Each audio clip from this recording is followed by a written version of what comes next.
Yes po, at welcome po ulit sa kusina natin at sa channel natin. Kumusta kayo mga kakusina?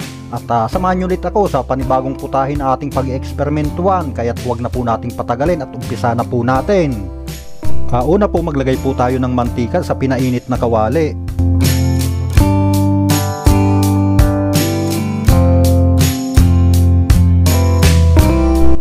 At igisa po natin ang bawang at sibuyas.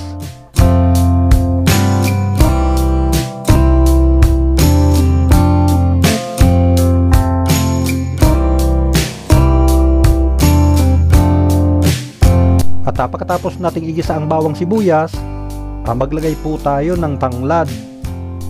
At isunod nating ilagay ang karne ng manok.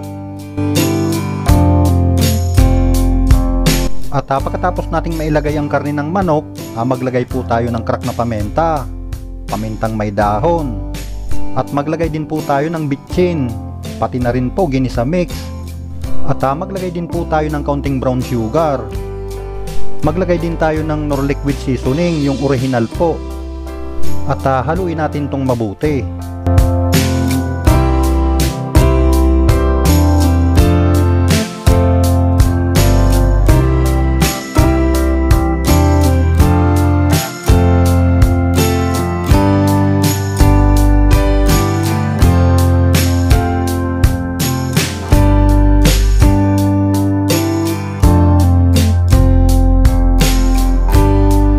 At pagkatapos nating haluing mabuti, ilagay po natin sa gitna yung balon-balunan ng manok.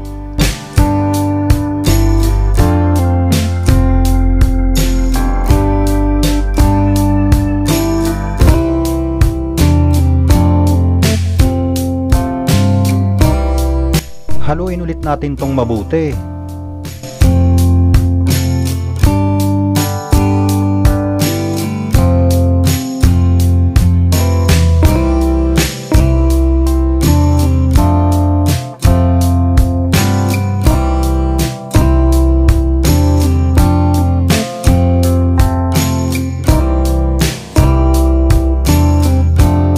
At pagkatapos nating haluing mabuti, maglagay po tayo ng kaunting asin. At isunod na po nating ilagay yung gata ng niyog. At pagkatapos na mailagay natin ang gata ng niyog, takpan po natin to at pakuluan hanggang sa matuyo yung gata ng niyog. At pag nakita nyong tuyo na yung gata ng niyog, buksan natin to at haluin ulit natin tong mabuti.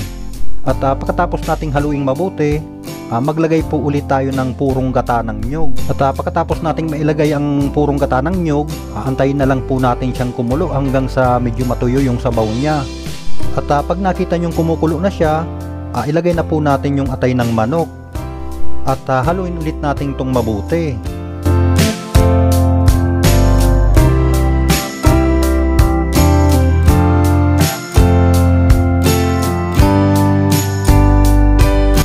At pag nakita nyong luto na yung atay ng manok, maglagay po tayo ng siling haba. At isunod na rin po nating ilagay yung sukang pula. At haluin ulit natin tong mabuti. At magantay na lang po tayo hanggang sa medyo matuyo yung sabaw niya.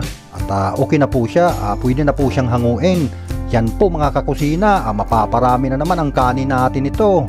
Yan po mga kakusina, sa lahat po pala na nakapanood na ng video, maraming salamat po. Mapabagong luto man o mapaluma man, mas lalo pa nating pasasarapin. At kita-kits na lang po tayo sa susunod na i-upload kong video. At maraming salamat po.